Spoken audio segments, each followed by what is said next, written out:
Mumbai share बाजारात आज जोरदार उसळी पाहायला मिळाली आणि गुंतवणूकदारांचा आत्मविश्वास पुन्हा एकदा वाढलेला दिसला। गेले 2 दिवस सुरू असलेल्या घसरणीनंतर आज बाजाराने दमदार पुनरागमन केले।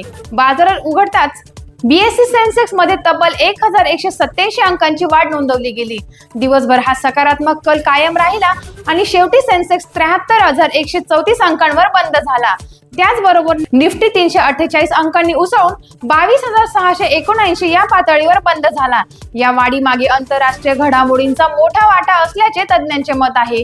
विशेषतः इराण आणि अमेरिका यामध्ये सामोपचाराने तोडगा निघण्याची शक्यता व्यक्त होत असल्याने जागतिक बाजारात सकारात्मक वातावरण निर्माण झाले आहे। या पार्श्वभूमीवर भारतीय बाजारातही खरेदीचा जोर वाढल्याचे दिसून आले।